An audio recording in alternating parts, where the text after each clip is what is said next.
Okay, question 1. The point A has coordinates 1, 4, and the point B has coordinates 5, 6. The perpendicular bisector of AB intersects the x-axis at the point C and the y-axis at the point D, and given that O is the origin, find the area of the triangle OCD. Now, of course, with a question like this, you don't really need to draw a diagram, but I want to draw a diagram so I can illustrate to you what's actually going on here. I think it's a helpful thing to do. So let me just have a go at that. So 1, 2, 3, 4, 5, 6, like that. And 1, 2, 3, 4, 5, 6. Okay, so the point A has got coordinates 1, 4. So 1, 2, 3, 4. Right, so that's going to be A there. And the point B has got coordinates 5, 6. So 1, 2, 3, 4, 5. All the way up to there. So it's going to be like something like that. Okay, so that's point B. Point B. And we want to find the perpendicular bisector of AB. Well, what does perpendicular bisector mean? Well, if we've got the line AB, the perpendicular bisector, which will be the green line, is the line that runs perpendicular to that. So it's going to be perpendicular to AB, and it's going to cut through the midpoint of AB. Okay, so we want a line that's kind of like that cuts through the midpoint. Now I'm just going to draw that again. Just see if I can sort of do that. Is that a bit better? No, it's not as good. Something like that. Okay, so the whole point is it's the line perpendicular to AB and that cuts through the midpoint of AB, right? Because bisect means to cut into two equal parts, right? Because bi means two. Okay then, well, if we want to find the equation of that green line, what do we need? Well, to find the equation of any line, we need two things. We need the point on the line and we need the gradient of the line. Now, what's the point on the line? Well, the point on the line is the midpoint. So how do we find the midpoint? Well, the midpoint is given by adding up the two x coordinates. So we're going to do 1 plus 5 and divide by 2. So we do 1 plus 5 and we divide by 2. And we do the same thing with the y coordinates, right? So we do 4 plus 6 and divide by 2. And of course, 1 plus 5 is 6, divide by 2 is 3. And 4 plus 6 is 10, divided by 2 is 5. So the midpoint is the point 3, 5. So we've already got that. We've got the point. How do we get the gradient? Well, the gradient is going to be perpendicular to the line AB. So the first thing we want to do is we want to find the gradient of AB. So little m, AB. How do we find the gradient of AB? Well, we do y2 minus y1 over x2 minus x1. So we're going to do 6 minus 4 over x2 minus x1, so 5 minus 1. And 6 minus 4 is 2, and 5 minus 1 is 4, so we get 2 upon 4, which is equal to a half. So that's the gradient of the blue line. So what's going to be the gradient of the green line, the perpendicular? Well, we've got a general rule, right? And the general rule is that if two gradients are perpendicular, m1 and m2, if they're perpendicular, then their product will be equal to -1, right? If we multiply them, we get -1. Or another way of saying that is the perpendicular gradient will be equal to the negative reciprocal of the first gradient, right? So we do -1 divided by the first. So what we've got here is -1 divided by a half. And -1 divided by a half is -2. Okay, so if we go back up, what we're saying now is we've got the two things we need. We've got the point on the line, which is the midpoint 3, 5, and we've got the gradient of the line, which is -2. So we can find the equation of the line by using the formula y minus y1 is equal to mx minus x1. So we're going to substitute in the y coordinate of our point, and the y coordinate of our point was 5. So we do y minus 5 is equal to m, which is the gradient, which was -2, bracket x minus the x coordinate of our point, which was 3. And we can simplify this, right? We get y minus 5 is equal to -2x plus 6. So y is equal to -2x plus 11.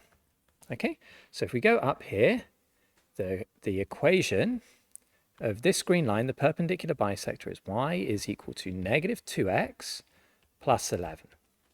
Okay, now if we read the question, we are told that this line, the perpendicular bisector, intersects the x-axis at the point C and the y-axis at the point D, right? So if we were to indicate this on, right, this thing here would be the point C. Okay, so that there is the point C, and somewhere up here would be the point D. So sorry, it kind of overlaps with the text of the question, but never mind. Okay, so just go up like that. So we want to find C and D, because ultimately what we want to find is the area of the triangle OCD, where OCD is going to be this triangle there. Okay, so how do we find C? Well, C is the x-intercept, and the x-intercept is where y is equal to 0. So I'm going to go across over here. When y is equal to 0, we're going to get 0 is equal to negative 2x plus 11. And if we rearrange that, that means x will be 11 upon 2. Right, so the coordinate of C there, the x-coordinate is going to be 11 upon 2, or 5.5. And that looks roughly right on the diagram. And the x-intercept is when, sorry, the y-intercept is when x is equal to 0. And when x is equal to 0, we're going to get y is equal to negative 2 times by 0, which is 0, plus 11. So this coordinate here, the y-coordinate will be 11. Okay, so we've now got a triangle. Right, we've got a triangle where the base is 11 upon 2. The height is 11. So what's the area of that going to be? Well, it's going to be a half base times height. So the area is equal to a half times by the base, which is 11 upon 2, times by the height, which is 11. So we're going to get 11 squared upon 2 squared, which is 121 upon 4. All right, and I'm just going to check the answer. 121 upon 4 is the correct answer. Okay, now you know, I've done that a little bit longer than perhaps is necessary, and you know, I try to give very thorough explanations as I record the video so that, you know, I'm not missing out any steps. You know, in this case, you don't really need to draw a graph. I think most of you, if you're relatively experienced, you should be able to do this. But I think in general, it's a good idea to have a quick sketch, because you always want to have a rough idea of what's going on and the points that you found and the thing that you're trying to calculate in the end. So even though it takes a little bit of time, I would strongly suggest even those of you who are very good, just draw a quick sketch. It helps to clarify what's going on. Okay, question 2. Given that this equation here, which is a quadratic, has no real roots, find the set of possible values of k. All right, this is a discriminant question. And the discriminant, if you remember, of a quadratic is given by b squared minus 4ac. And this is something that determines the number of roots. Okay, and essentially there are 3 different cases that we need to consider. Okay, we've got the case where the discriminant is negative, where the discriminant is 0, and where the discriminant is positive.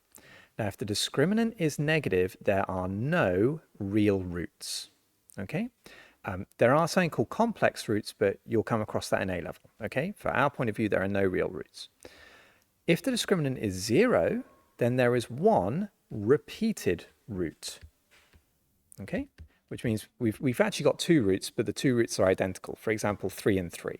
Okay, and lastly, if we've got a positive discriminant, it means we've got 2 distinct roots, which means we've got 2 roots, but they're different. For example, 3 and 5, right? Those are 2 distinct roots. Now, why is this? Because it comes from the quadratic formula, right? If you know the quadratic formula, that is minus b plus or minus the square root of b squared minus 4ac all over 2a. Okay, and what you can see is that the discriminant b squared minus 4ac is the thing that's inside of the square root. Now, what does that mean? Basically, if this value here is negative, then we can't square root it, right? Because you can't square root a negative, so there are going to be no roots. If the thing inside the square root is 0, then we're going to get minus b plus 0 divided by 2a and minus b minus 0 over 2a. Well, those 2 things are going to be the same, right? So we end up just with 1 root, which is repeated. It's identical. But if this thing is a positive number, let's say it's positive 9, then we're going to get minus b plus the square root of 9, 3 over 2a, or we're going to get minus b minus 3 over 2a, in which case we're going to get two distinct roots. Okay, so that's what's going on there. Now, in this particular case, what's our a, what's our b, and what's our c? Okay, our a is equal to k, so let me write it down here. So a is equal to k, because that's the coefficient of x squared. Our b is 2 bracket, sorry, not 2 bracket, 2k minus 1, because that's the coefficient of x, that's that thing here. And what's our c? Our c is k plus 1, right? It's that whole thing there, k plus 1. So c is equal to k plus 1. And we want to find the discriminant of that, right? We want to find the b squared minus 4ac, and that will be therefore 2k minus 1 minus 4 times by a, which is k, times by c, which is k plus 1. And we want there to be no real roots. That's what the question says, right? No real roots. So if there are no real roots, that means that the discriminant must be negative. Okay, so we're going to go down, right? So basically, we require that the discriminant is negative, which means it's going to be less than 0. Okay, so we want to try to solve this equation for when it's less than 0. Well, let's expand. 2k minus 1 squared is going to be 2k squared, which is 4k squared. 2k times by negative 1, which is negative 2k. And then another negative 1 times by 2k, which is negative 2k. And then negative 1 squared is positive 1. Now, if we expand the second bracket, we get negative 4k all squared, and then negative 4k. Now, what's going to happen here? We've got 4k squared minus 4k squared. So that disappears and that disappears. We've got minus 2k minus 2k minus 4k, which is going to be minus 8k. So we've got minus 8k plus 1 is less than 0, which means that 1 is less than 8k. And if we just rearrange that, an eighth, therefore, is going to be less than k, or a better way of writing that is to say that k, therefore, must be greater than an eighth. Okay, so if our value of k is greater than an eighth, then we know that the discriminant will always be negative, and that means there'll be no real solutions. Okay, all right, I just checked the mark scheme. Yeah, k is greater than an eighth. That's the correct answer. All right. Right then, question 3, we want to draw the graphs of y is equal to mod 2x minus 5 and y is equal to mod 4 minus x for this domain here. And I think always the best way to do this is to sketch the graph first without the modulus. So we're going to sketch the graph y equals 2x minus 5. And the best way to do that is usually to get the x and y intercepts. So the x-intercept is always where y is equal to 0. So that means we're solving 0 is equal to 2x minus 5. Which means that 2x is equal to 5, x is equal to 5.2, right? So that's the x-intercept, 2.5. And the y-intercept is when x is equal to 0. And if x is equal to 0, y is equal to 0 minus 5, which is negative 5. Okay, so I can then sketch that line. And we don't have negative 5 on the graph. It's a little bit frustrating. So let's just extend it down. Extend down like that. And so let's say this is like negative 4 and that's negative 5. Okay, so negative 5 down there. And so that would be one of my y-intercept. That would be my other intercept, which is 2.5 or 5.2. And so I'm going to draw a line that goes straight between those. Like that. Yes, that is probably okay. Yeah, I think it's a bit better. Something like that. Okay. Now then, how does the modulus work? The function of the modulus is like this. If I take the modulus of a negative value, negative number, then the modulus turns it into the positive value. But if I take the modulus of a positive value, let's say the modulus of positive 5, it remains unchanged, right? It's still positive 5.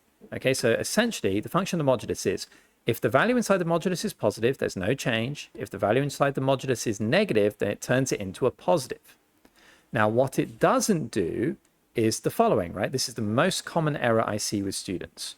They will see something like the modulus of 2x minus 5, and they say, oh, that thing there, that's a negative. So therefore, the modulus turns this into 2x plus 5, right? Because what does a modulus do? It makes negatives into positives. That's not true, right? That is not true. What's the modulus going to do? It's going to find wherever 2x minus 5 is negative, and then it will turn that value into a positive. So for example, if we look at our graph, right, here, the value of 2x minus 5 is positive, right? Because the y coordinate is positive. And if that's the case, then the modulus is going to leave this unchanged.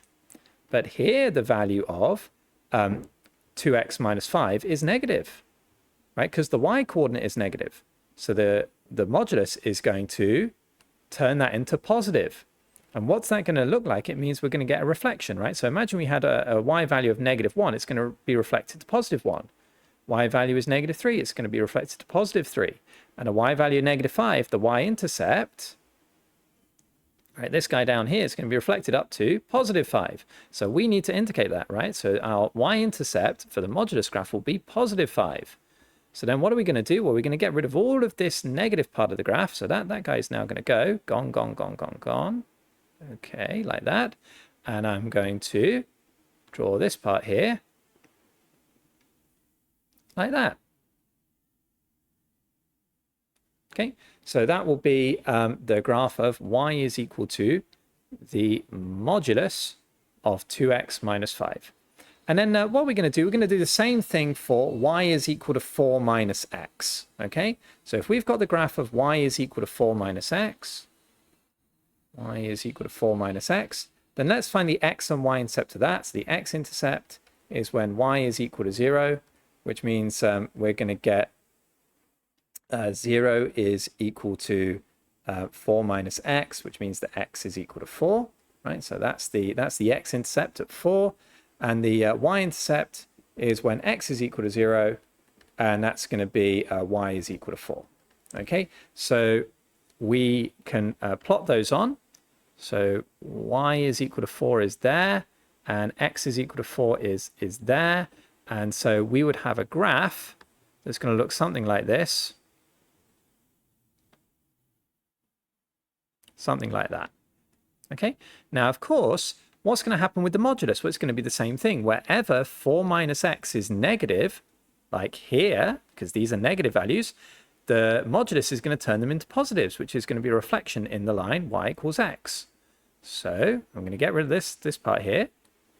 Sorry, a reflection in the x-axis is what I meant to say. Not a reflection in the line y equals x, a reflection in the x-axis. Okay, so these are going to be our two graphs. All right, I'm just going to double check the mark scheme, make sure I've got that right. Yeah, that looks good to me. Okay, so then let's have a look at part B.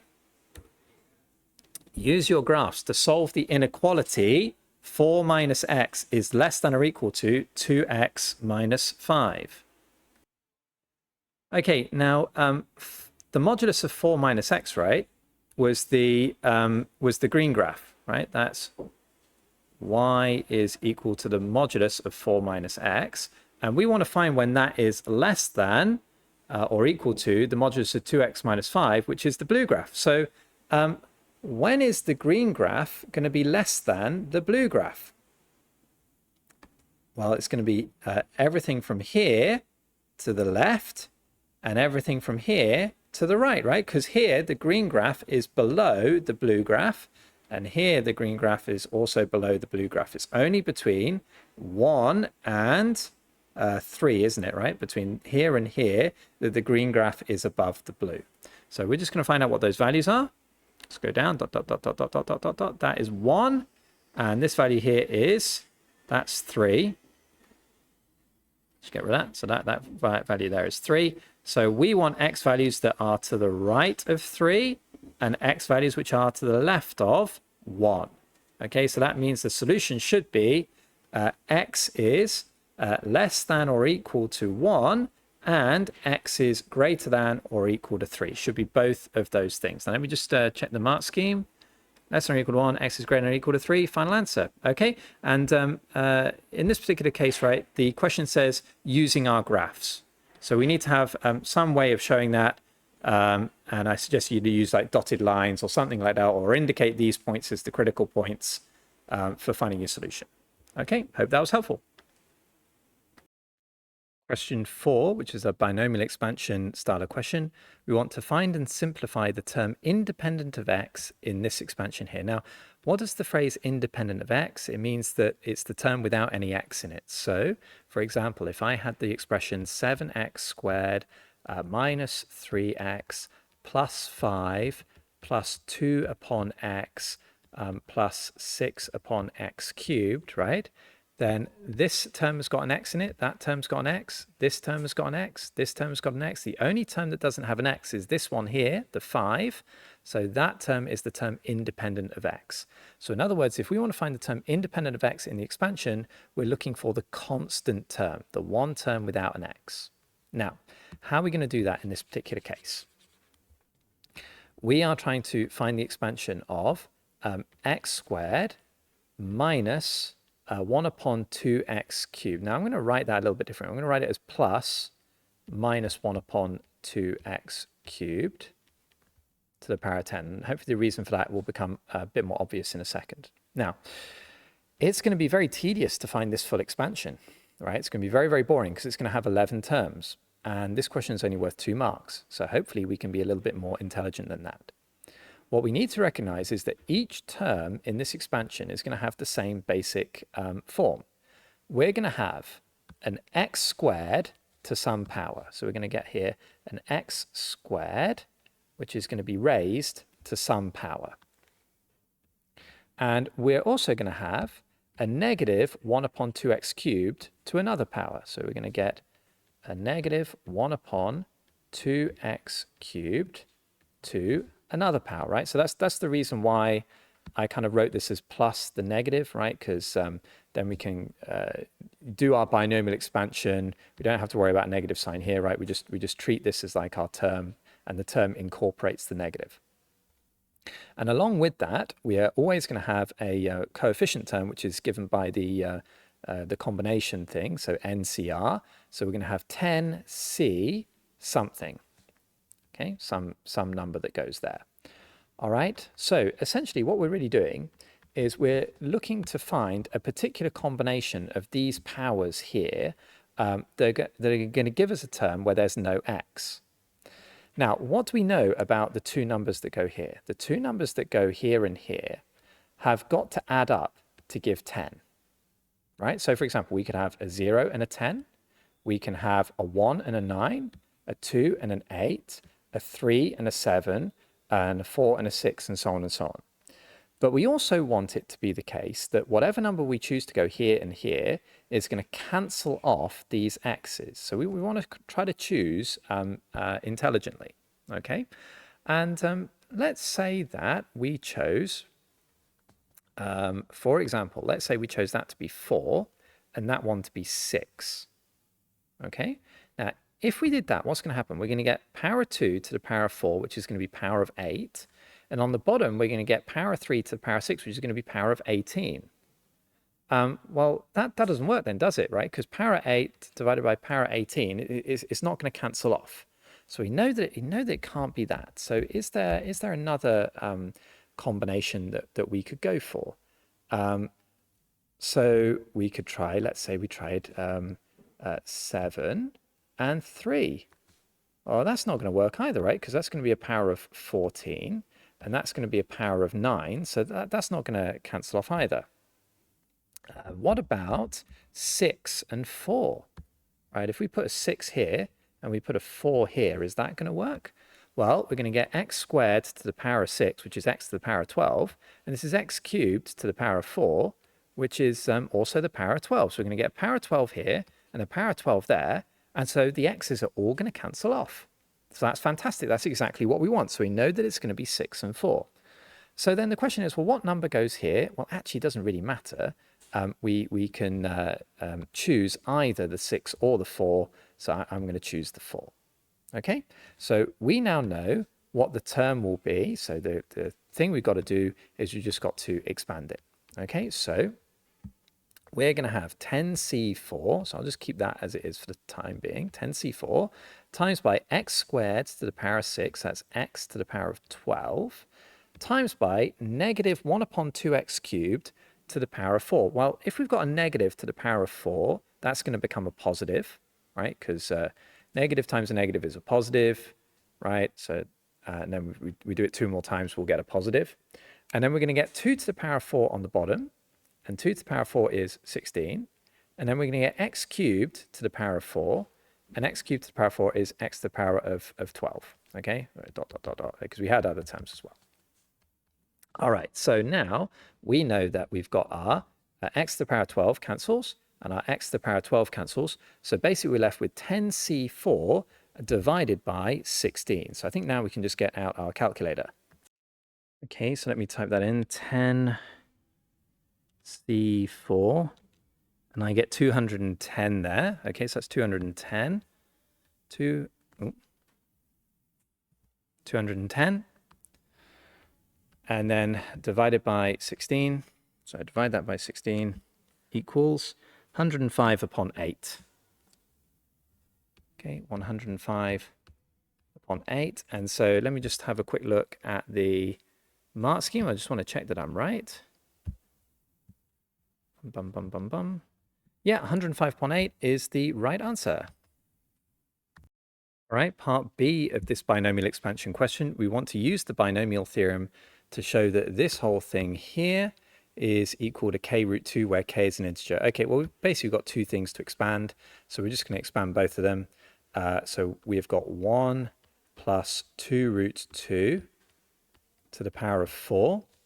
And if we do that, okay, well, we're going to get 1 to the power of 4, 1 to the power of 3, 1 to the power of 2, 1 to the power of 1. Oh, that's a funny looking 1, isn't it? 1 to the power of 1, and a 1 to the power of 0. And we're going to get, so that's basically decreasing powers of 1. And then we're going to get increasing powers of 2 root 2. So 2 root 2 to the power of 0, 2 root 2 to the power of 1, 2 root 2 to the power of 2, and 2 root 2 to the power of 3. And then over here, sorry, beg your pardon, 2 root 2 to the power of 4. And of course, we've also got the constant terms, right? So 4c0, 4c1, 4c2. But I think we can just use the Pascal's triangle if you want. So 1, 4, 6, 4, and 1. And of course, all these things add up, right? Sorry, it's a tiny bit messy. I should have spread it out a little bit more, but I'm trying to all get it onto the screen. Now, as I've said on other videos, right, it probably looks a bit weird to you the way I've done this, right? I don't do the first term, then the second term, then the third term, fourth term, fifth term. Instead, what I really do is I take each of these values, right, so like A and B, and I go down in powers, so 4, 3, 2, 1, 0. And then for the other term, I go up in powers, 0, 1, 2, 3, 4. And then at the end, I add in the coefficients. And the reason I do that is it's so easy just to make a tiny mistake as you go along, right? You write a 1 instead of a 2 or something like that.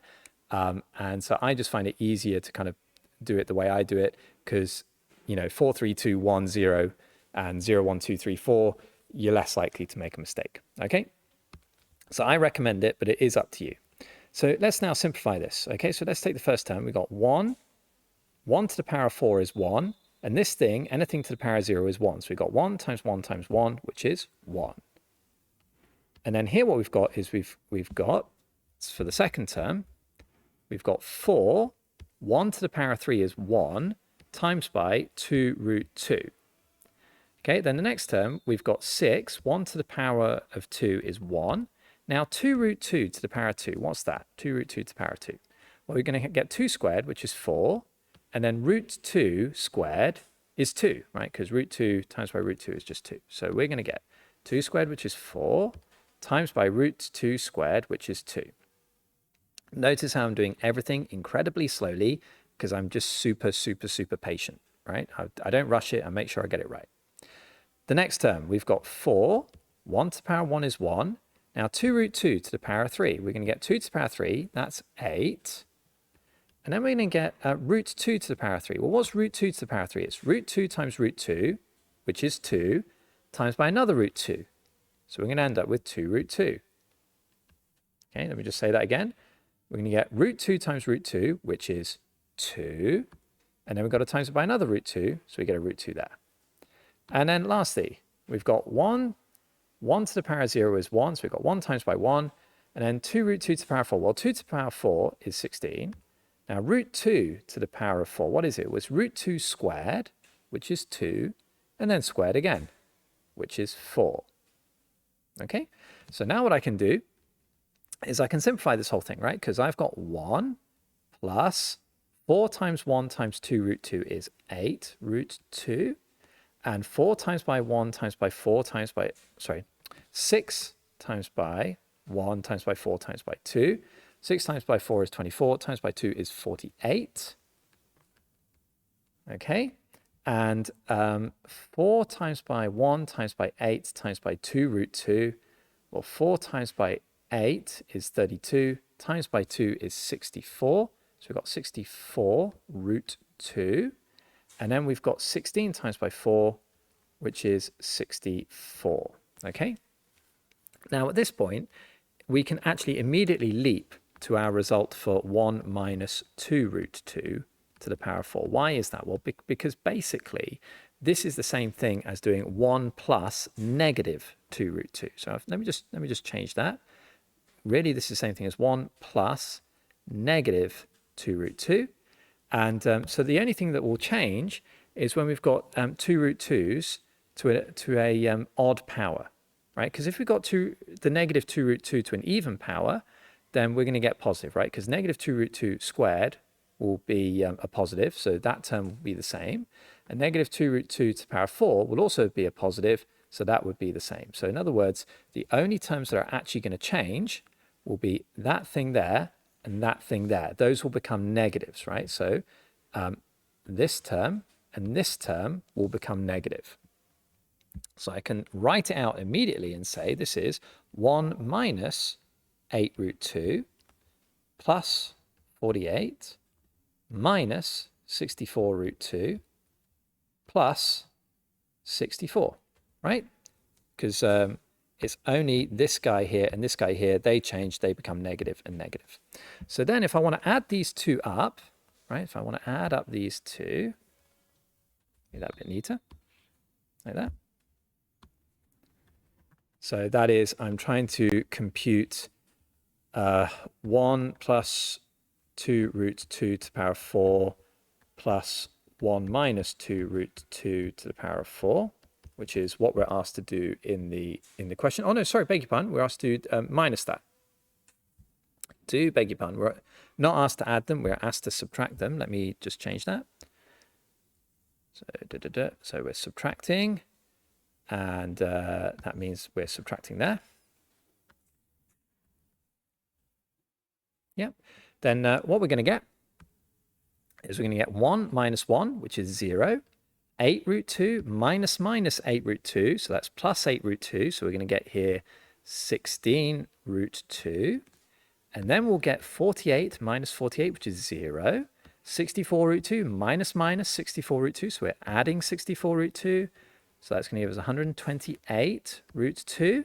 And then lastly, we're going to get 64 minus 64, which is 0. So we've got 16 root 2 plus 128 root 2. So what's that? 128 plus 10, 138 plus another 6, 144, I think. 144 root 2. So I think the answer there is going to be where k is equal to 144. So I'm just going to check the mark scheme for that, see if that's right. Yep, k is 144. Okay, so just make sure, remember this question says you cannot use a calculator. So what that actually means is that when you do your working, you need to kind of show every single step. So I've tried to be very careful showing all the steps, so it's nice and clear to an examiner that I'm basically not using a calculator to get to the end result. Okay, all right. I think that means we've got the next part to do, haven't we? Let's see. We've got part 2. Oh yeah, okay. So hence we want to write 1 plus 2 root 2 to the power 4 minus 1 minus 2 root 2 to the power 4 over 1 plus root 2. Well, okay, we already know that the numerator there is 144 root 2. Right, remember guys, if you see the word hence, it means you've got to look back to the previous question. So we're doing 144 root 2 over 1 plus root 2. And so basically this means that we have got to rationalize. And the way we rationalize is we multiply the numerator and the denominator by the conjugate of the denominator. So if the denominator is 1 plus root 2, we're going to multiply top and bottom by 1 minus root 2. Okay? And the reason we do that is because on the bottom, the root 2's are going to cancel off, and it's going to leave us with a rational number. Okay, so let's go through it. So we got 144 root 2 times by 1 is just equal to 144 root 2. We've got 144 root 2 times by negative root 2. Well, root 2 times by root 2 is 2. So this is going to be minus 144 times by 2, which is 288. And then this is going to be divided by, let's do it nice and slow, 1 times by 1 is 1. 1 times by minus root 2 is minus root 2. Root 2 times by 1 is plus root 2. And we've got root 2 times by negative root 2. Well, root 2 times root 2 is 2. So we're going to get negative 2 there. Now what happens? The negative root 2, the positive root 2, they cancel each other out. And so we're going to get 144 root 2 minus 288 divided by 1 minus 2, which is negative 1. So we can simplify this to be positive 288 minus 144 root 2. And I think that should be our answer. So A is 288 and B is negative 144. Let me just go to the answer. Oh, okay. Yeah, okay. So actually, this is basically method marks you get if you look at the mark scheme, because where it says there k, what that means is that if you screwed up for part 1, right? Let's say you got a different value for k, you should still be able to get the marks, but you need to demonstrate that you've multiplied through by the conjugate, right? So you need to actually show that you are multiplying through by the conjugate term. Okay. All right, question 5, which is a trigonometry question. We've got the function f is defined by this thing here. For x is between negative pi by 2 and positive pi by 2. We want to show that f of x can be written as a tan squared x plus b. Okay, so this thing is basically an identities question, right? We've got to show that this thing here is the same as that thing there. Now, I think this one is a little bit more tricky. The way I'm going to start it, right, is I'm going to divide everything through by cos squared. Or rather, perhaps a better way of saying that is I'm going to split up this fraction into 2 parts, which is 1 over cos squared x plus 2 times by sine squared x over cos squared x. Now, there are a couple of things that you need to know first. One is the definition of sec, cosec, and cot, right? So sec theta, cosec theta, and cot theta. Okay, how are these defined? Well, you always look at the third letter. So for sec, 1, 2, 3, the third letter is C. So sec is 1 divided by cos. For cosec, the third letter 1, 2, 3 is S. So that's 1 divided by sine. And cot, the third letter is T, 1, 2, 3. So that's 1 divided by tan. That's the first thing, okay? So here we've got 1 divided by cos squared x. So that thing can be written as sec squared x. And then we've got to know one of the most basic identities, right? So we're going to do a couple of identities, but the most basic one is that tan theta is equal to sine theta over cos theta. Okay, so we got sine squared over cos squared. So what we've got there is 2 tan squared theta, or sorry, 2 tan squared x, I should say. All right, so we're getting closer, but we've got this unwanted sec squared term, right? Because the expression that we want hasn't got a sec squared, it's just got a tan squared. So we need to use an identity. Now, we should know, hopefully, the most basic identity is sine squared theta plus cos squared theta is equal to 1. Okay? And I think that's given to you on the front of your exam. But we can use this identity to get two other identities. And the way we do that is we divide the expression either by sine squared or by cos squared. So I'm going to divide by cos squared. So if I take sine squared and I divide it by cos squared, I will get tan squared. If I divide cos squared by cos squared, I will get 1. And if I divide 1 by cos squared, I'll get 1 upon cos squared, which is sec squared theta. Right, so sec squared theta is tan squared theta plus 1. Now that's very helpful, isn't it? Because I can go up to here and I can say, all right, well, sec squared theta is equal to tan squared theta, or tan squared x, sorry, plus 1, plus 2 tan squared x. So we've got tan squared x plus 2 tan squared x, so that's 3 tan squared x plus 1. And that's in the form that we want, right? So our a is 3 and our b is 1. I'll just pause there for a second and just let me check the mark scheme, make sure I'm right. Yep, that's all correct. Okay, so we'll move on to the next part, to part 2. Hence, we want to solve the equation f of x is equal to 4, right? So the key word there is hence, which means we need to go back to the previous part. And we just said that we've got 3 tan squared x, 3 tan squared x plus 1 is equal to 4. So if we rearrange that, 3 tan squared x is equal to 3, which means that tan squared x is equal to 1. And then we got a square root both sides, and this is where the trap will come in. Tan x is therefore equal to plus or minus 1, because of course when we square root, we've either got the positive or we've got the negative.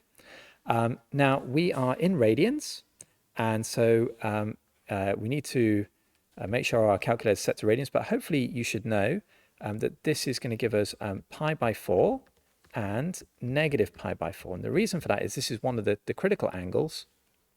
So let me just draw out a triangle here. Or actually, let me draw out a square. So here's a square, right? And the square has got side lengths of 1, right? So side length 1, right? This thing here is 90 degrees. And let's imagine that we were to take a line going directly through that, right? Well, if each angle of the square is 90 degrees, that means that this angle here is going to be 45 degrees, or pi by 4 radians, okay? And what will this length here be? Well, that length you can find by doing Pythagoras, right? 1 squared plus 1 squared will equal to 2, and so that will be the square root of 2. So this guy here is the square root of 2. So we've got a triangle with length 1, that will be root 2. So what does that mean? It means that sine of pi by 4 is going to be 1 upon root 2. Cos of pi by 4 will be 1 upon root 2, right, adjacent over hypotenuse. And the tan of pi by 4 will be 1 divided by 1, opposite over adjacent, right? So tan pi by 4 is 1, which means the tan inverse of 1 is pi by 4, okay? And so we've got there pi by 4 and negative pi by 4. Now, ordinarily, I would tell you to draw a graph, and I think that is a helpful thing. But you know, in this case, I think it's probably a little bit unnecessary, because you've only got solutions between pi by 2 and negative pi by 2, so that's just one tan wave, right? So you're only going to get one solution for each of the situations, right, where it's tan is positive 1 or tan is negative 1. So if you want, you can draw out the graph, but in this case, I think it's kind of unnecessary, so we're just going to leave it like that. All right, so then last part, hence also find the gradient of the curve f of x at each of the points where y is equal to 4. Okay, so how do we get the gradient of a function? Gradient means we differentiate. So we've got our curve, y is equal to 3 tan squared x, right? So 3, I'm going to write it like this, tan x all squared plus 1. Let me just double check that I've got it right. Yeah, okay. So to get the gradient, we need to differentiate this thing. Now, how are we going to differentiate it? this guy here is a chain rule. Why is it a chain rule? Because we've got one function, tan x, which is inside of another function, which is x squared, right? So that's why I've written it in kind of this form instead of tan squared x, right? To make that really clear. Tan x is inside of the x squared function. So if I want to differentiate, firstly, I've got to differentiate kind of the big function, the whole bracket. And the way I do that is I take the power of 2 down to the front and multiply. So I get 2 times by 3, which is 6. And I subtract 1 from the power. So 2 minus 1 is 1. So I'm going to get 6 bracket tan x, right? Tan x to the power of 1. And then what I've got to do is I've got to remember to differentiate the function inside the bracket, right? The small function on the inside. And if I differentiate tan x, I get sec squared x, all right? So I've differentiated that. And then lastly, if I differentiate 1, I'm going to get 0. Okay, so we've got dy dx. Now, what we're required to do is we're required to find the gradient of the curve where y is equal to 4. Well, we've just found out that when y is equal to 4, right, when the function is equal to 4, our x values are pi by 4 and negative pi by 4. So we just got to substitute those in. So when x is equal to pi by 4, then dy dx is going to be equal to 6 times by tan of pi by 4 times by sec squared pi by 4. Now, what is sec squared? Sec squared is the same thing as 1 divided by cos squared. Right, so we've got 1 upon cos squared of pi by 4. Okay, then. Well, what is tan pi by 4 and what is cos pi by 4? Well, we already know that tan of pi by 4 is 1. So we've got 6 times by 1. And what is cos pi by 4? Well, if we just go back to this diagram, cos pi by 4 is adjacent over hypotenuse. It's 1 upon root 2. So this is 1 upon root 2 all squared. So 1 upon root 2 all squared. Okay, then. So let's simplify that. We're going to get 6 times by 1. And what's 1 upon root 2 squared? Well, it's just a half, right? Because root 2 times root 2, or root 2 squared is 2. So we've got 1 divided by a half, which is the same thing as 2. So we've got 6 times by 1 times by 2, which is equal to 12. So the gradient there is going to be a gradient of 12. Well then, we need to do it for when x is equal to negative pi by 4, right? So when x is equal to negative pi by 4, well, basically it's going to be the same thing, isn't it, right? dy dx is going to be, what was it? 6 tan, just get rid of that, boink, 6 tan negative pi by 4 times by sec squared, so 1 upon cos squared negative pi by 4. Now, the thing is, right, that the tan of negative pi by 4 is the same thing as tan pi by 4, but the negative values, right? So instead of getting positive 1, here we're going to get negative 1. Whereas the cos of negative pi by 4 is the same as the cos of positive pi by 4, right? So here we are going to get 1 upon root 2 all squared, right? So there's no change there. Well, then if we do that, we're going to get the same thing, basically. So 6 times by negative 1 is negative 6. And then 1 upon root 2 squared is 1 upon 2. And then 6 divided by a half is 12. So we get negative 12. So those are our two answers. 6 is equal to positive 12, and 6, not 6, that when x is equal to pi by 4, the gradient is positive 12, and when x is equal to negative pi by 4, the gradient is negative 12. Okay, I hope that's helpful. Right, then part B of this trigonometric question, we want to solve the equation 50 cos squared theta is equal to 5 sine theta plus 47. Okay, well, basically we need to convert this so it's all in the form of sine. And the way we're going to do that is we're going to use the identity that sine squared theta plus cos squared theta is always equal to 1, which means that cos squared can be written as 1 minus sine squared. So we're going to take our equation, and we're going to write, first of all, 50 bracket 1 minus sine squared theta is equal to 5 sine theta plus 47. And that means we'll get 50 minus 50 sine squared theta is equal to 5 sine theta plus 47. And let's bring everything all over to one side. So 0 is equal to 50 sine squared. I'm just going to write s from now on. I know it's a bit lazy, but it just makes things a bit tidier. Plus 5 sine theta. And then we're going to subtract 50 from both sides, which is going to give us negative 3. Okay. And we want to try to factorize this if that's possible. If it's not possible, then we're going to have to use the quadratic formula. So is that going to factorize? Well, it's a bit tricky, isn't it? So that's either going to be, well, it could be 25s and 2s, or it could be 5 and 10s. Let's try 5s and 10s, I think. Gut tells me that's right. And we need to have two numbers that are going to multiply together to give negative 3, but it's going to combine to give positive 5s. So let's say negative 3 and positive 1 are the other way around. Positive 3 and negative 1. Okay, now how's that going to work? It's going to work because negative 1 times by positive 3 is negative 3, and negative 1 times by 10s is negative 10s, but 5s times by 3 is positive 15s. So if you add up those two, you'll get 5s. Okay, so that works. Now, what does that mean? We're going to get two solutions, right? S is either equal to 1 upon 5, or S is equal to negative 3 upon 10.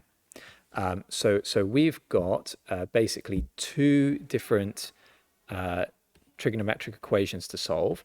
We are either going to have to be solving sine, is it sine theta? Do they use theta? Yeah, they do. Sine theta is equal to a fifth, or we've got to use sine theta is equal to negative 3 upon 10. Now, in previous questions, what I've done is I've used graphs quite a lot. And sometimes I use the unit circle. Now, in this case, I'm going to use the unit circle, but I could also use the graph, but I think it's good to give you guys a bit of variety. So let me try to explain that. What is the unit circle? The unit circle is the circle with radius of 1. Okay, so I'm going to draw here a circle which has got a radius of 1. So let me try to draw that around, like that. Like that, like that, like that, like that, like that. Okay, that's a circle of radius 1. So 1, 1 there, that'll be negative 1, that'll be negative 1. And this is the x-axis, this is the y-axis. Now, what I want you to do is I want you to imagine that we've got a point here, right? And this particular point makes an angle of theta with the positive x-axis. So this is the angle of theta. And as we drag this point around the circle, so we start where theta is 0 and we drag it all the way around the circle, then what's going to happen is the x and y coordinates of this point are going to change, right? So for example, here, at this point on the circle, the x coordinate is 1 and the y coordinate is 0. As we move around here, the x coordinate is 0 and the y coordinate is 1. As we move around to here, x coordinate is negative 1, y coordinate is 0, and so on and so forth, right? So what does that mean? It means that the x coordinates and the y coordinates change depending on what the angle of theta is, right? As I change the angle, the x and y values change.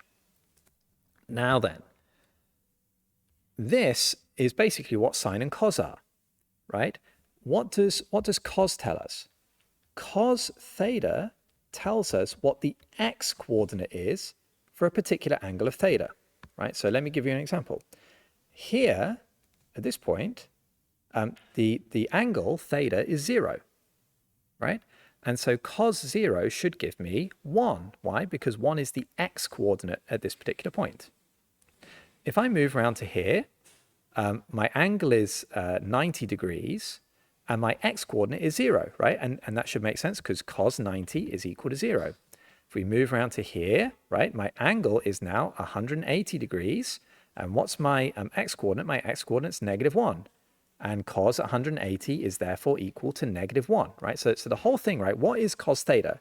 Cos theta basically tells us what is the x coordinate for that particular value of theta. In the same way, what does sine theta tell us? It tells us the y coordinate, right? So for example, if I'm here where theta is 0, my y value is 0. And that makes sense because sine of 0 is equal to 0. What happens if I move up to here, right? My angle theta is 90 degrees. And what's my y coordinate? My y coordinate is 1, right? So sine 90 is equal to 1. Again, as I move, let's say I move all the way around to here, right? What's my angle? My angle is now 270 degrees, okay? And what's my y coordinate? -1. Well, yeah, sine of 270 degrees is equal to -1. So the big picture, guys, is that what does cos theta tell us? It tells us the x coordinate on the unit circle. What does sine theta tell us? It tells us the y coordinate on the unit circle. So if we are trying to find, let's say, sine theta is equal to a fifth, what we're really trying to find is we're trying to find where the y coordinate on the circle is equal to a fifth, right? Because sine tells us the y coordinate. So let's try to do that. Get rid of all that. Okay, we're trying to find where the y coordinate is a fifth. So I'm going to draw the line y is equal to a fifth.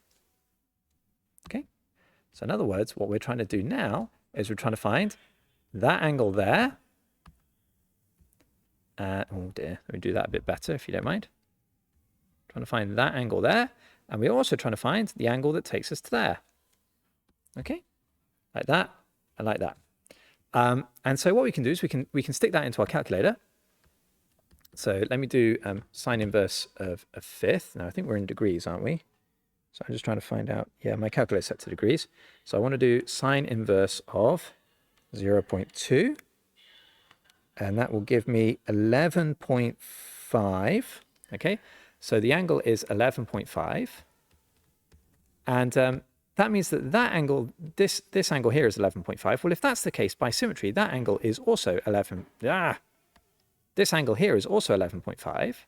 So what's the angle here? Well, that angle there is going to be 180 minus 11.5. So I do 180 minus 11.5.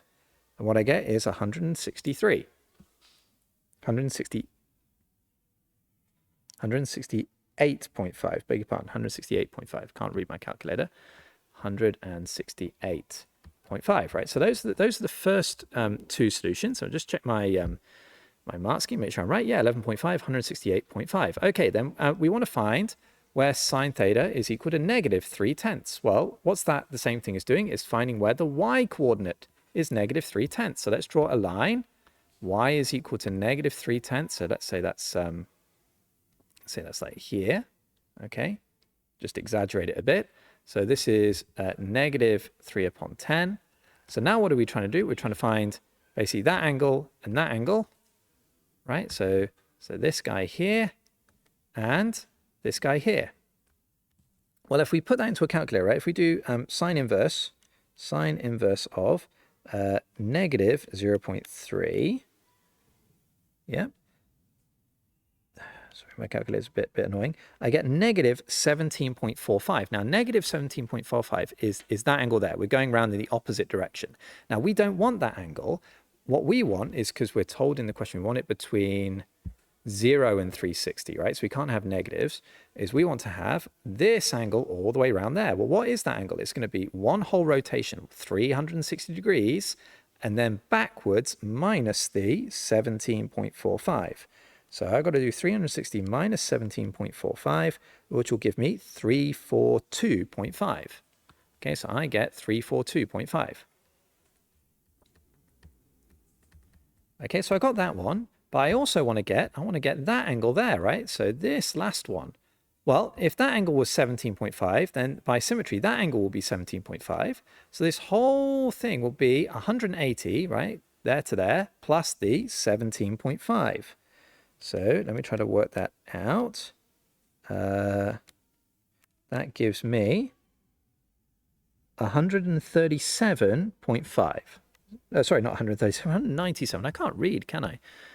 197.5 degrees. Okay, so I get those as my last two remaining solutions. And if I just check the mark scheme, that's all correct. Okay. All right, guys. Now, I think that this thing here, right, understanding that cos and sine come from the unit circle is a really key piece of knowledge that is very, very often not really even taught in maths or ad maths or even A-level maths, right? But it's actually pretty fundamental to understanding it. And also, in a way, kind of makes it a little bit easy. It's a bit of hard work to kind of get your head around it at the start, but once you've got it, it makes everything so much easier to understand. And it also means that this is where things like the quadrant methods are coming from as well. Because if you think about it, right, what you learn in the quadrant method is the cosine is positive in this quadrant and that quadrant. Well, why is that? Well, because cosine is basically the x-coordinate. So where is the x-coordinate positive? The x-coordinate is positive over here and over here, right? So let me just put that on. Cosine is positive here and here. And where is sine positive? You learn it's positive in these two quadrants. Well, why is that? Because sine is the y-coordinate. So where is the y-coordinate positive? Here and here, right? And then lastly, if tan is sine divided by cos, tan will be positive when sine and cos are both positive, right? So tan will be positive here, or where sine and cos are both negative, right? And sine and cos are both negative here. So negative divided by negative will give you a positive, so you get a tan is positive there. So in other words, you'll get all the functions are positive here, the sine is positive here, the tan is positive here, and the cos is positive here, right? So where does that whole thing come from, the ASTC thing that you learn? It comes from understanding this. Okay, so I would suggest my very, very strong recommendation is try to understand that. Okay, best of luck to you. Right, question 6, which is a factor theorem, remainder theorem style of question. Given that x minus 3 and x plus 1 are both factors of this polynomial, solve the equation, basically find the roots of the polynomial. Okay, now in order to do this, we need to know what the factor theorem is. Now I've written it here, right? This is the factor theorem. If x minus a is a factor of a polynomial, then x equals a is a root of that polynomial. Okay, so in other words, it's a solution of the polynomial. What is a root? A root is where the function is equal to 0, right? So it's where f of x is equal to 0. Okay, all right. So let's just try to elaborate this. This is saying that if x minus 2 is a factor, 2 is a root. If x minus 3 is a factor, 3 is a root. If x plus 4 is a factor, then negative 4 is a root. Why is that? Because x plus 4 is the same thing as x minus minus 4, isn't it? Right? So if x minus minus 4 is a factor, then negative 4 is a root. So let's try to apply it to this question. X minus 3 is a factor. What does that mean? It means that 3 is a root. And if 3 is a root, then we should be able to substitute it into our function and get 0. So let's try that. So we're going to do f of 3. Okay. And we'll just show that works. So we're going to get 2 times by 3 cubed. 3 cubed is 27. 2 times by 27 is 54. 3 squared is 9 times by 3 is 27. 8 times by 3 is 24. And then minus 3. And you see that gives you 0. Okay? So we've shown there that yes, indeed, x minus 3 is a factor, which means that 3 is a root. Okay, but we're not actually asked to show that in the question. What we're asked to do is we're asked to solve the equation fully. Now, how can we do that? If this is a factor, x minus 3, and x plus 1 is a factor, then actually x minus 3 times by x plus 1 is also a factor, right? So in other words, we can write it as a quadratic factor. Right, so x minus 3 times by x plus 1 is also going to be a factor of the entire function. So if we expand that, we're going to get x squared plus x minus 3x minus 3.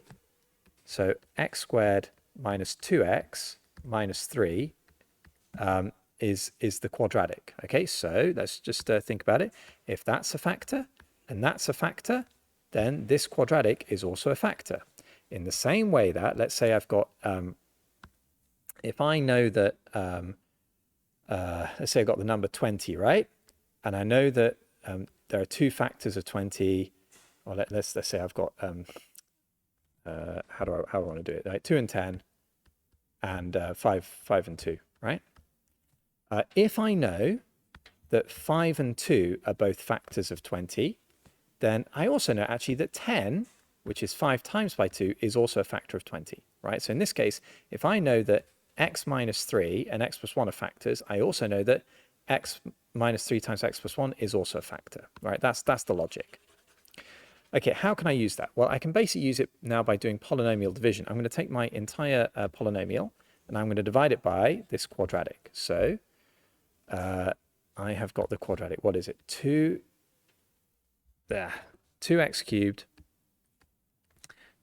cubed minus 3x squared minus 8x minus 3x squared minus 8x minus 3.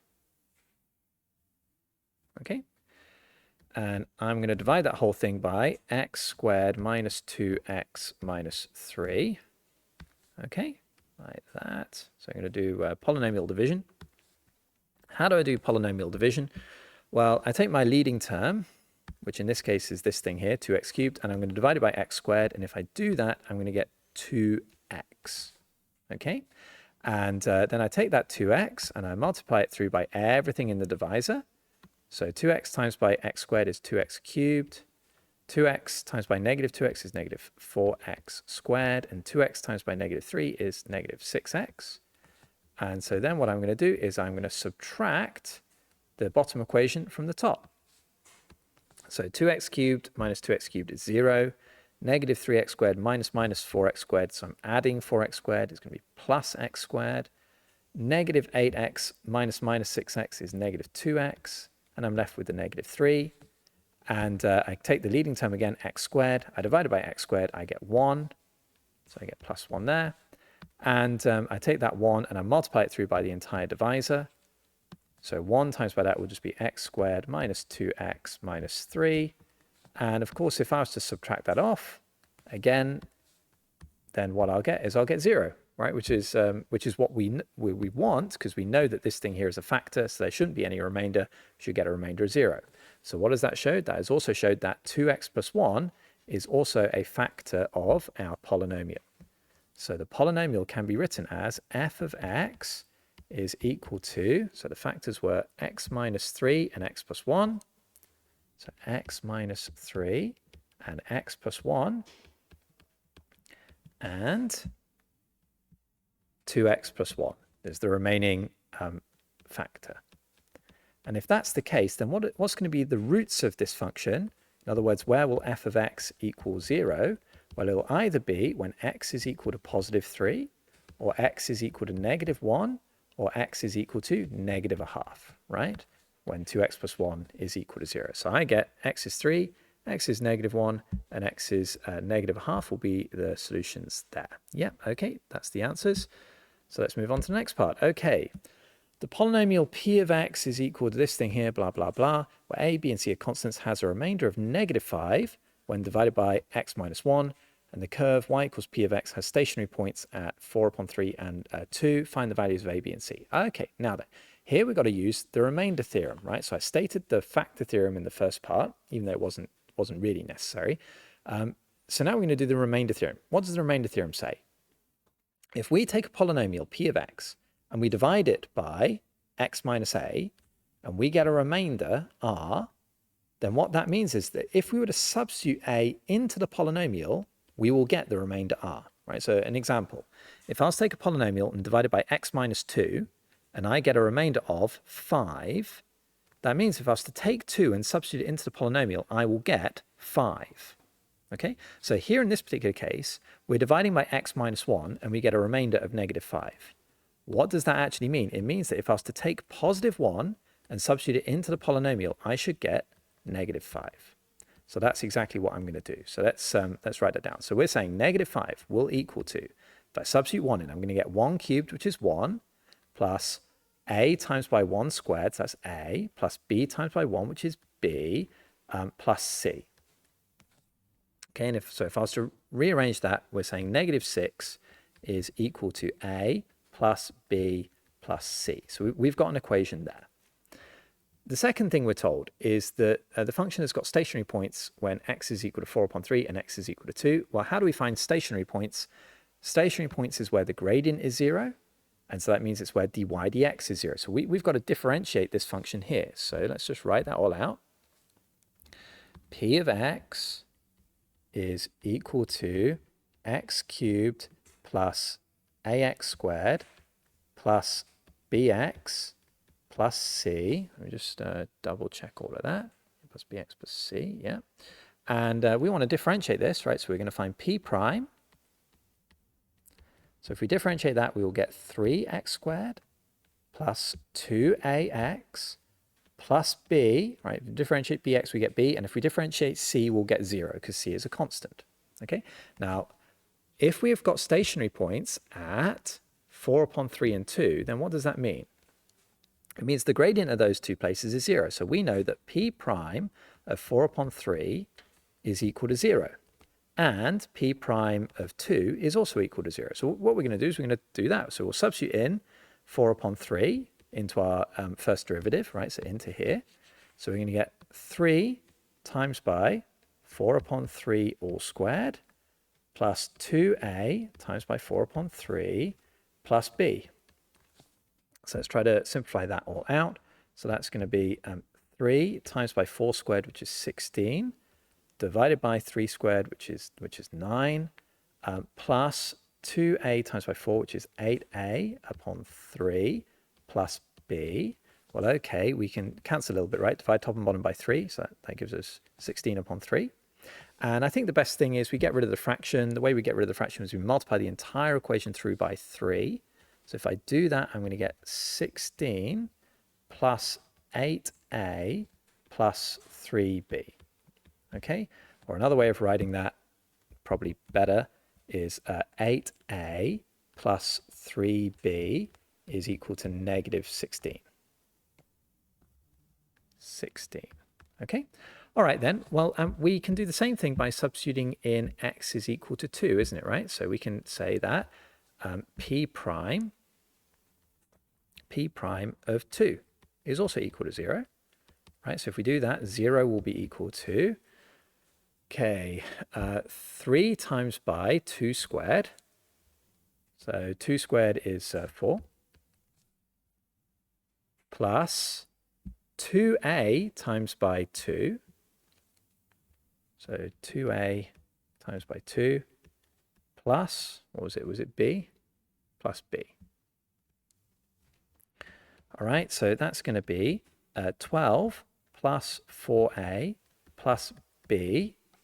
And so 4a plus b is going to be equal to negative 12. So what we've got here is we've got two equations, don't we? We've got equation 1 and we've got equation 2. So we've got two equations and two unknowns. Well, this is the same thing as simultaneous equations, isn't it? So the way I'm going to do this, I think I'll do it by elimination, right? I will multiply the second equation by 2, right? So I'm going to rewrite this guy. So 8a plus 4b is equal, plus 3b is equal to negative 16. So 8a plus 3b is equal to negative 16. So that's the first equation. And then I'm going to take the second equation, I'm going to double it. So 8a plus 2b is equal to negative 24. And then I'm going to subtract one from the other, right? In order to get rid of the 8a. So I'm eliminating the 8a. So 8a minus 8a is 0. 3b minus 2b is just b. And negative 16 minus 24, so I'm adding 24, is going to be 8. So I get that, that b is equal to 8. Okay? And if I've got b is equal to 8, then I should be able to substitute in, right? So I know that 4a plus b is equal to negative 12. So we substitute in, so 4a plus b, which is 8, is equal to negative 12. So 4a is equal to negative 20. And so therefore a is going to be equal to negative 5. Okay, so I've got a is equal to negative 5. So now I need to go back and I need to find out what c is, right? Well, up here at the very top, we had that -6 is equal to a plus b plus c. So let's just substitute into here. So -6 is equal to a, which I think was -5, plus b, which was 8. Yeah, so b was equal to 8, plus c. So -6, -5 plus 8 is +3, plus c. So I get c is equal to -9. Okay, so I think that's our answers. Let me just double check that. Yep, c is equal to -9. Okay, I want to see if there's anything else in the question that we need to do. Just find the values a, b, and c. All right. Part 2. Hence, use the second derivative test to show that the stationary point at x is equal to 2 is a minimum. Okay, basically, what's the idea here, right? If the second derivative, if y double prime is positive, then what you have is you have a minimum. Whereas if y double prime is negative, then what you have is you have a maximum, right? That's the thing you basically need to know. And so we're just going to find the second derivative. So the first derivative was 3x squared plus 2ax plus b. So let's write that down. So y prime was 3x squared plus 2ax plus b. Yep. And so we're going to differentiate it again. So y double prime is equal to 6x plus 2a.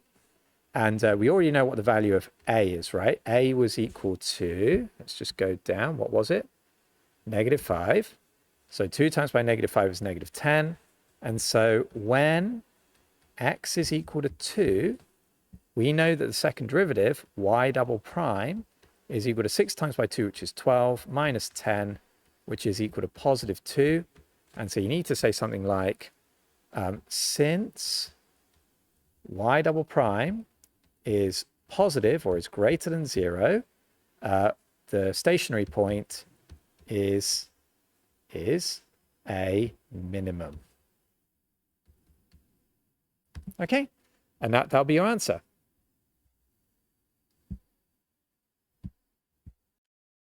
All right, question 7, which is a circular measure style of question. In the diagram, AD and BC are arcs of circles with a common center O. ODC and OAB are straight lines with OA is 5 and AB is 4. The angle BOC is theta radians, and the area of this shaded region here is 4 pi. We want to find the angle theta. Okay, well, basically we need to know the formula for the area of a sector, and the area is equal to 1/2 r squared theta, where r is the radius and theta is the angle in radians. So the area of the shaded region, right, is going to be the area of that sector, the big one, minus the area of the small one. So what will that be? Let's write it out in full. So the shaded area is going to equal to the area of the big sector, so 1/2 times by 9 squared times by theta, right? It's 9 because 5 plus 4 is the radius, minus the area of the smaller sector, which is 1/2 times by 5 squared times by theta.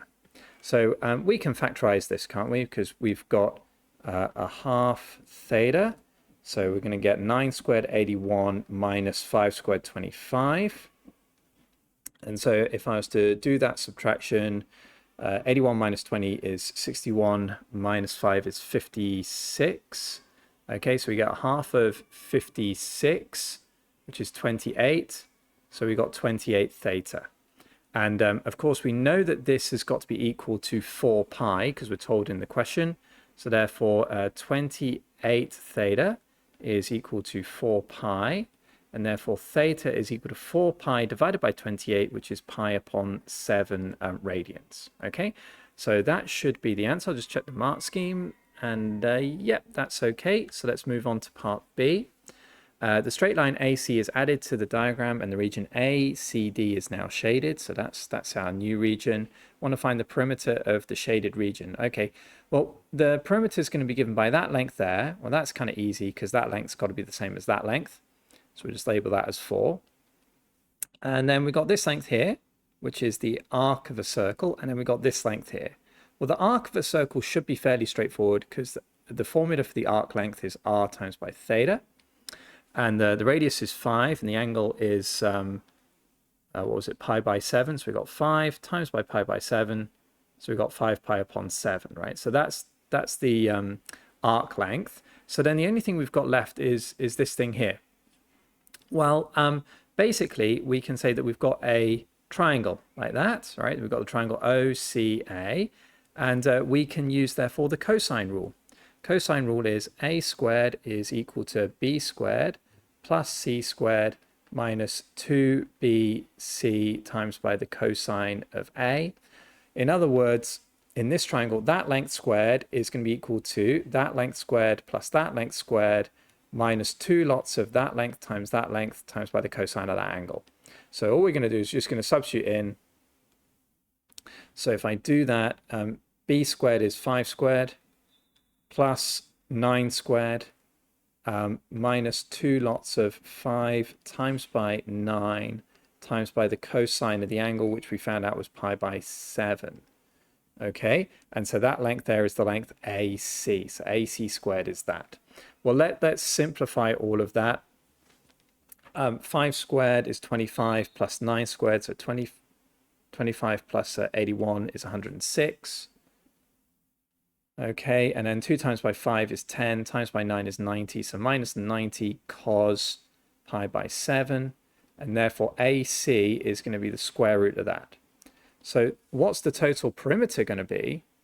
Well, the perimeter is just made up of those three things, isn't it? It's made up of the length DC, which was 4, plus the arc length, which was 5 pi upon 7, plus this length AC, which is the square root of 106 minus 90 cos pi by 7, do beg your pardon. So now just key that into the calculator. Make sure I set it to radians.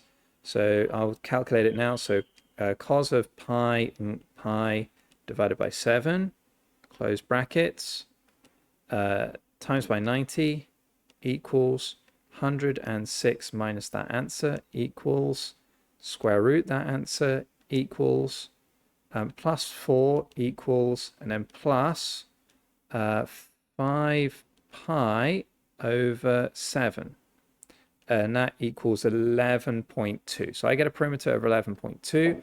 I'm just going to check that against the mark scheme, see if that's all right. Where is it? 11.2 is the right answer. Okay, now if I was doing this in exam, by the way, I would have done that calculation I just did on my calculator at least another 2 times, I think, just to make sure, because it's really easy, right, just to press something wrong or to skip a step. So just be extra careful. But I think in a way that question shouldn't be too tough, as long as you're kind of nice and calm and go through your working systematically. All right, question 8. A curve is such that d2y dx squared is equal to this thing. Given that dy dx is equal to 3 upon 4 at this point on the curve, find the equation of the curve. Now, basically, the key thing to understand is this diagram here. If we start with an equation y and we differentiate it, we get dy dx. And if we differentiate it again, we get d2y dx squared. What does that mean? It means that if we were to integrate this, right, if we were to integrate d2y dx squared, we would go back to dy dx. And if we integrated dy dx, we would go back to y. Why is that? Because integration is the reverse of differentiation. That's the big idea, right? So if I differentiate to go down, I'm integrating to go back up. So I need to integrate d2y dx squared in order to get my first derivative dy dx, right? So dy dx is equal to the integral of cos 4x, beg your pardon, minus pi by 4 dx. Okay, so let's integrate that. So if I integrate cos, I get sine. So I get sine 4x minus pi by 4. Why do I get sine? Well, sine differentiates to get cos, right? So sine differentiates to get cos. So if I integrate cos, I'm going to go back up to sine, right? Again, for the same reason, because integration reverses differentiation. But then what I've got to do is I've got to remember to look inside that bracket. I take the coefficient of x, which is 4, and I need to divide by 4. Why am I doing that? Well, because it's kind of like the reverse of the chain rule, right? If I was to differentiate this term here, right, the sine would become cos, and then I would differentiate inside the bracket, I would get 4, and I would multiply through by 4, right? So when I differentiate, I would be multiplying by the coefficient of x, I'm integrating, and integration is the reverse of differentiation. So instead of multiplying, I am dividing. And then lastly, I need to remember to add the constant c, right? I've got a constant of integration here. This is an indefinite integral, so I need to remember to put that in. Okay, then I need to find this constant. How am I going to do that? Well, I'm going to use this information here. dy dx is equal to 3/4 when x is equal to 3 pi upon 16. So I'm going to do that. When x is equal to 3 pi upon 16, dy dx, which is y prime, is equal to 3 upon 4. So I'm going to substitute that in. So if I do that, I get 3 upon 4 is equal to 1/4 of sine bracket 4 times by 3 pi upon 16, which is 3 pi upon 4, minus pi by 4 plus c. Now 3 pi upon 4 minus pi upon 4 is 2 pi upon 4, and 2 pi upon 4 is the same as pi by 2. Okay, so we got 3/4 is equal to 1/4 sine of pi by 2 plus c. Now remember, we're in radians, right? So you need to make sure you got your calculator set to radians, but hopefully you should know that sine of pi by 2 is the same as sine 90 is equal to 1. So actually what we've got here is we've got 1/4 times by 1 plus c is equal to 3/4. And so therefore c is equal to 3/4 minus 1/4, which is 2/4, which is 1/2. Okay, so I get c is equal to 1/2, which means I can write y prime as equal to, what was it? 1/4 sine, big bracket, 4x minus pi by 4, 4x minus pi by 4 plus c, and the c there is equal to 1/2. Okay, so we've done the first step of this problem. So then how do we do the next step? Well, if we integrated the second derivative to get the first derivative, then we've got to integrate the first derivative to get back to y, right? So now what we're saying is, okay, well, our y is going to equal to the integral of this, so the integral of dy dx. So we're going to integrate 1/4 sine 4x minus pi by 4 plus 1/2 dx. Okay, so let's just bring that across. Now, if I integrate that, I'm going to get 1/4 here. So just keep the 1/4 there at the front. If I integrate sine, then I get negative cos. Okay, I get negative cos. Why is that? Because if I differentiate cos, I get negative sine. So it means if I integrate sine, I'm going to get negative cos. Again, for the same reasons that integration is the reverse of differentiation. So here we've got negative cos 4x minus pi by 4. And again, I need to take the coefficient of x, which is 4, and I need to divide through by 4. So again, I've got another 1/4 here, right? So I'm going to end up with a 16th. Then if I integrate 1/2, I'm going to get 1/2 x. And then lastly, I've got to remember I've got a constant of integration k. Okay, so I'm just going to tidy that up a little bit. This guy here I'm going to write as negative 1 upon 16. Okay then, so now we've got to find that constant k. How are we going to do that? We go back up to the top. We're told that we've got the point 3 pi upon 16 and pi by 4. So when x is 3 pi upon 16, y is equal to pi by 4. So let's go down.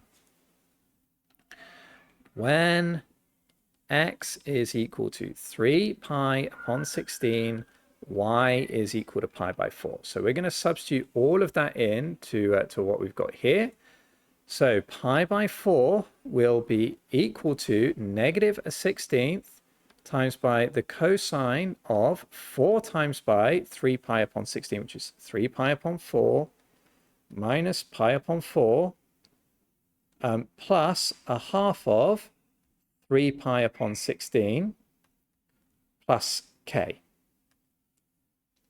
All right, so let's simplify all of this. So we got negative 1 upon 16 cosine of 3 pi upon 4 minus pi upon 4 is, again, 2 pi upon 4, which is pi by 2. So this is cos pi by 2 plus 3 pi upon 32 plus k. Now, cos of pi by 2, cos 90 is 0, so that whole term disappears, okay? So then what we're left with is k is going to equal to pi by 4 minus 3 pi upon 32. So then let's simplify that. So we've got to give them the same denominator. So I'm going to times the fraction on the left, top and bottom, by 8. Yep, so I get 8 pi upon 32 minus 3 pi upon 32. And so that's going to be equal to 5 pi upon 32. Okay, so yeah, I just wanted to double check that before I moved on. So then y is going to equal to the negative 1 upon 16, I think it was. Yeah, cos 4x minus pi by 4.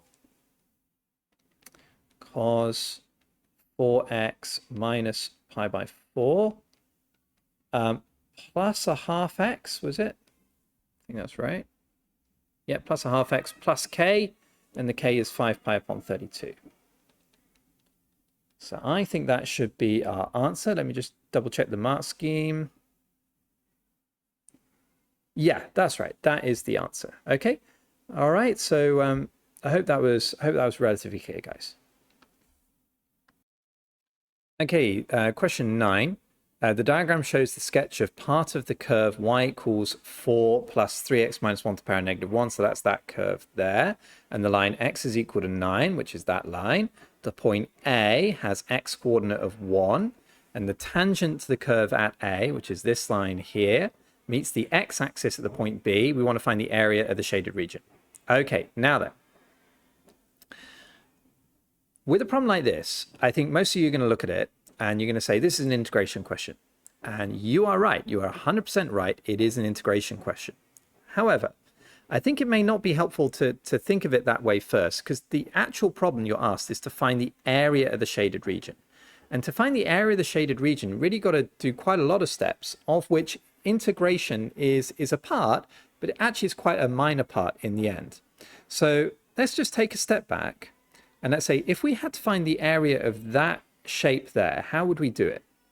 Well, what we could do is we could find the area underneath the curve, right? So that area there, and then subtract away from it the area of the triangle, right? That area there. So what I'm going to do is I'm going to draw that on. So I'll do that in highlighter, right? So the area underneath the curve should be like that there, all the way to the x-axis, like that. Right, that area is found by integration. Okay, absolutely. And what would we need to do it? Well, we need to integrate the curve itself, and we need to integrate it between the two boundaries. And this x-coordinate here is 1, and that x-coordinate there is 9, right? So we know that we got to integrate it between 1 and 9, so that actually shouldn't be too difficult to do. What about this area of the triangle? So let's draw now the triangle on. I'll draw it in blue, I guess. So that would be this shape here. Okay. Now, what's the formula for the area of the triangle? It's a half base times height. So what do I need to know? I'm going to need to know the height of this triangle. Well, to know the height of the triangle, I've got to know that y coordinate of A. How am I going to know the y coordinate of A? Well, I've got to substitute x is 1 into the curve, right? And that will give me the y coordinate. Secondly, I need to know the base of the triangle, right? How am I going to find the base? Well, I've got to know the this x-coordinate of B. And what is the x-coordinate of B? Well, it's the intercept of this tangent line. Okay, so then I'm going to need to find the tangent line. How am I going to find the tangent line? To get the equation of any line, I need a coordinate point, which is A, which hopefully we've already found. And we need to know the gradient of the line. How am I going to get the gradient of the line? Well, I've got to differentiate this. Okay, so what I'm trying to get you to see is the integration of that little green region there. In a way, it's actually quite a simple part of this problem. The hard part is getting all the information required to find the area of that triangle, right? That's the hard thing, okay? So if you categorize it as an integration problem in your head, in a way, you're only kind of mentally getting quite a small part of this problem. There's a much bigger part that's left over. So let's kind of work through this. Firstly, let's get the y coordinate when x is equal to 1. So when, let's go here. When x is equal to 1, let's substitute into the curve. We're going to get y is equal to 4 plus 3 times by 1, which is 3, minus 1 to the power of negative 1. So that's 4 plus 2 to the power of negative 1. What is 2 to the power of negative 1? Well, it's the same thing as 1 divided by 2. So we've got 4 plus a half. And 4 is the same thing as 8 upon 2. So we've got 8 upon 2 plus 1 upon 2 is 9 upon 2. Okay, so we now know that the y coordinate of A, and therefore the height of our triangle, is, let's put it on there, that's 9 upon 2. Okay, so now what we want to do is we want to find this coordinate here, B, which means we've got to find the equation of the tangent line. So how do I get the equation of any line? I need two things. One, I need a coordinate point on the line. And two, I need the gradient of the line. Those are the two things I need. Now, do I have one of those two things? Yes, I've got the point, haven't I? Because I've actually just calculated that. The point A is the coordinate point 1, 9 upon 2. So that's already done. So I just need to find the gradient. How am I going to get the gradient? I'm going to have to differentiate. So I've got to differentiate. So we've got y is equal to 4 plus 3x minus 1 to the power of negative 1. Let me just double check that. Yep. Yeah, that's all right. So if I differentiate that, firstly, if I differentiate 4, I get 0. That's that. If I differentiate this term here, right, it's a chain rule. So the negative 1, I differentiate the big bracket first. The negative 1 comes down to the front, and I reduce that power by 1. So I'm going to get negative bracket 3x minus 1 to the power of negative 2. Then after that, I'm going to look inside the bracket. I'm going to differentiate it. So if I differentiate 3x minus 1, I get 3. And I'm going to times through by 3. So this thing here is actually negative 3 over 3x minus 1 squared, right? Because that's what the power of negative 2 means. Now, we want to find the gradient at the point when x is 1. So when x is equal to 1, y prime is going to equal to negative 3 over 3 times by 1, which is 3, minus 1, which is 2. So we got 2 squared. So the gradient of our tangent is negative 3 upon 4. Okay, so that's the gradient of the tangent. So if we go up here, we've now got both things that we require. So we've got the point on the line, got the gradient of the line. So I can now find the equation of the line using y minus y1 is equal to mx minus x1, right? So the equation of the tangent is y minus y1 is equal to mx minus x1. So what's our y1? It was that 9 upon 2. Our gradient is negative 3 upon 4. And our x1 is 1. Now, I don't need to rearrange this into the form y equals mx per c, because we're not asked to do that. The only reason I want to find the equation of the tangent is because I want to find the coordinate of b, right? And b is the x-intercept of this tangent. So the x-intercept is when y is equal to 0. So when y is equal to 0, so I substitute that in, I get 0 minus 9 upon 2, so negative 9 upon 2 is equal to negative 3 upon 4, bracket x minus 1. I'm going to multiply both sides through by 4, so negative 18 is equal to negative 3, bracket x minus 1. And I'll divide both sides through by negative 3, so that will give me 6 is equal to x minus 1. So I get x is equal to 7. Okay, so B, I think, has got coordinate x is equal to 7. All right, well, that now means that I can find the area of the triangle, can't I? So the area of the triangle is going to be equal to a half of the base. So the base is going to be 7 minus 1, which is 6, times by the height, which is 9 upon 2. So a half times by 6 is 3. And then 3 times by 9 is 27. So I think that that area of the triangle is 27 upon 2. Okay, so we got the area of the triangle there. So then what's the last thing I need to do? Well, I need to find the area of this part under the graph, right? So the area under the curve. Now that thing is the integration. So then I got to integrate 4 plus, now I'm going to rewrite this as 1 upon 3x minus 1 dx. Okay? So if I do that, and I've got to do a definite integral between 1 and 9. So let me do that. If I integrate 4, I get 4x. If I integrate this term, now this term here integrates to give a ln. So that will give me plus ln 3x minus 1. And I differentiate the 3, or I take the coefficient of x, which is 3, and I divide through by 3. So now what I've got to do is I've got to substitute in my bounds. So let's do that. If I substitute in 9, I get 4 times by 9 is 36, plus a third of ln. 3 times by 9 is 27, so that's going to be 26. And then minus 4 times by 1 is 4, plus a third of 3 times by 1, which is 3, minus 1, which is 2. Okay. All right, so let's subtract it off. 36 minus 4 is 32. And then plus a third ln 26 minus a third ln 2. So I can kind of factorize it out.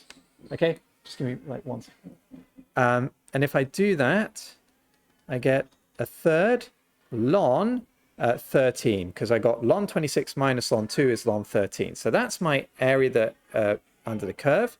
So the area of the shaded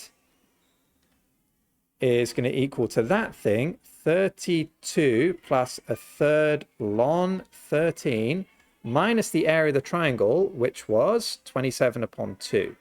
So I've got 27 upon 2.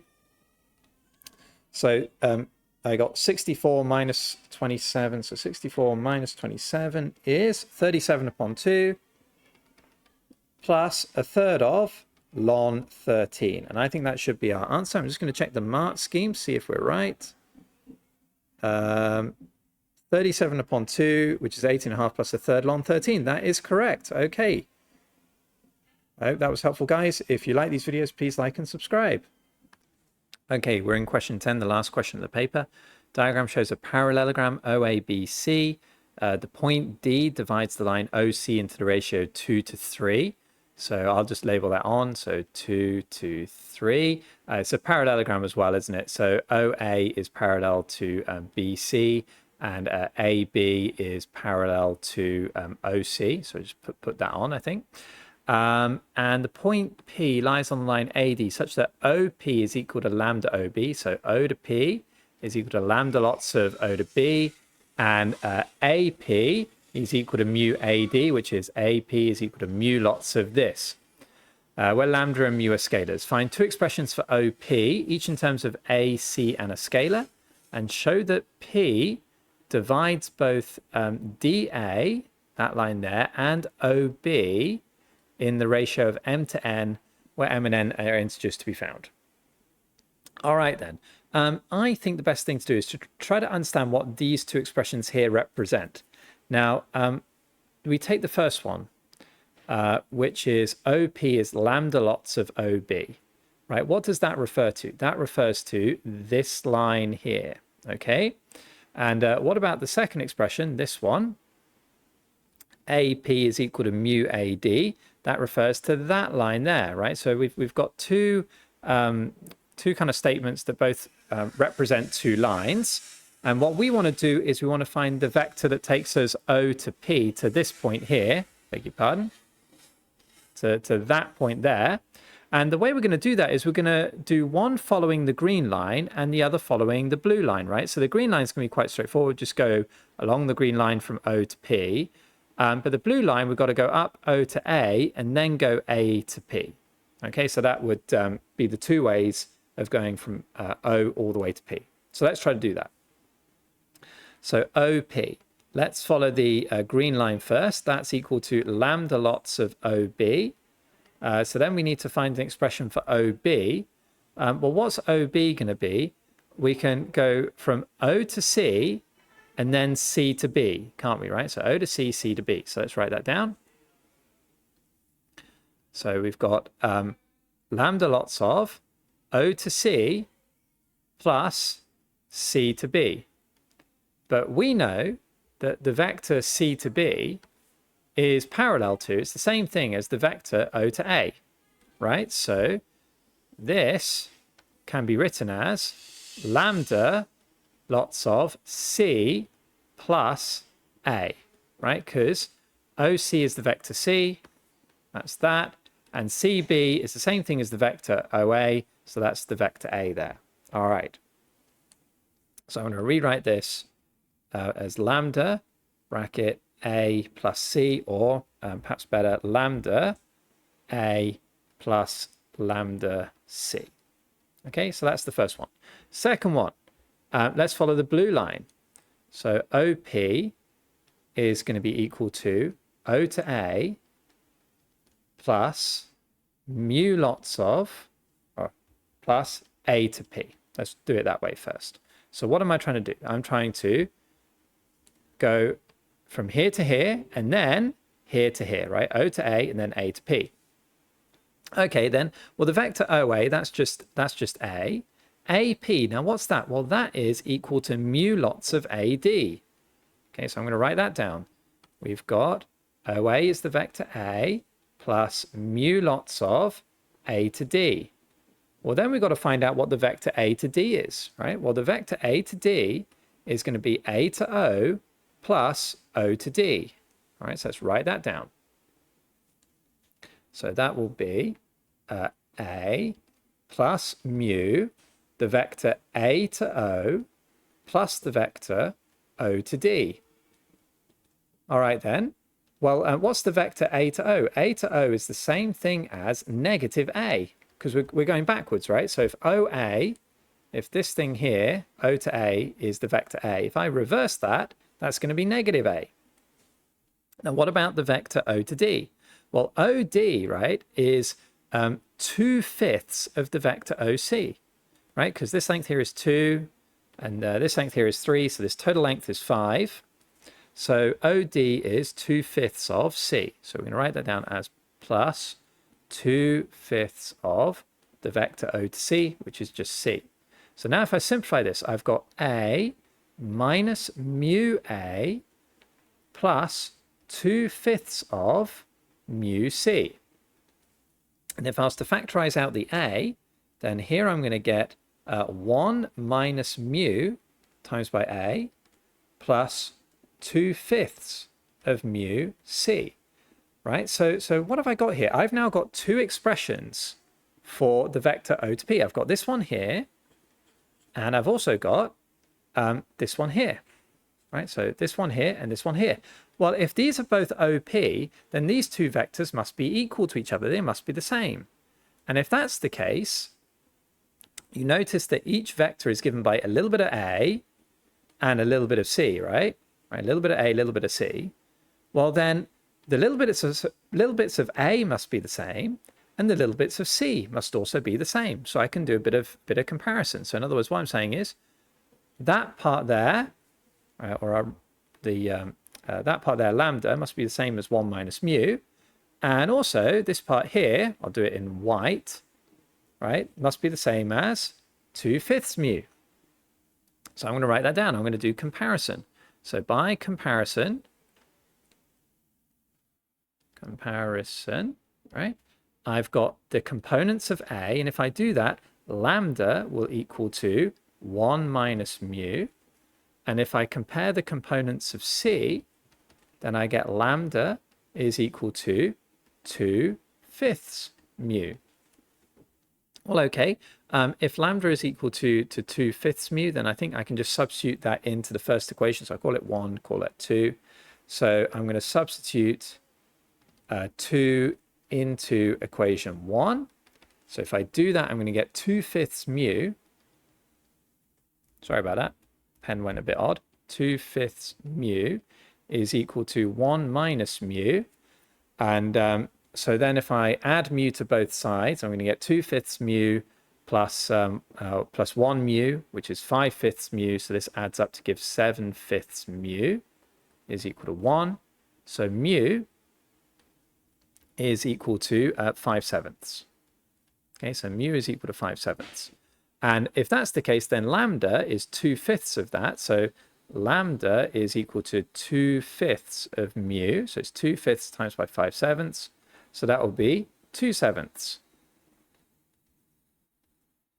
Okay, so we end up with that. Now let's just go back to our diagram, right? So lambda is 2/7.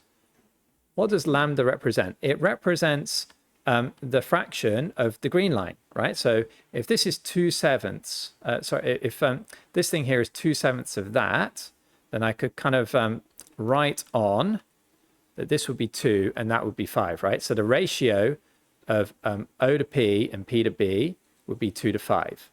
And in the same way for mu, if I was to go down, mu is 5/7, right? Well, what does mu represent? It's on the blue line. It represents the fraction of AP to AD. So if it's 5/7, then that guy here is going to be 5, and that guy there is going to be 2, right? 5/7, right? So the total distance is 7, and that's 5 of it. Well, then we're asked to show that P divides both the line DA, right, and OB in the ratio of m to n. Well, then what's that ratio? The ratio is just 2 to 5, right? It divides it up into 2 parts, one with equivalent length 2 and the other one with equivalent length of 5. Okay, all right. So yeah, I think that should be our answer. You need to probably state something to make it more clear. So the mark scheme says the ratio of D to P to P to A is the same thing as the ratio of O to P to P to B, right? So something like that. You probably need to have some kind of statement there, but I think probably if you wrote 2 to 5, you probably would get away with it. Okay. All right. I hope that was helpful. If you're finding these papers, these videos to be instructive, then please share them with your friends and like and subscribe.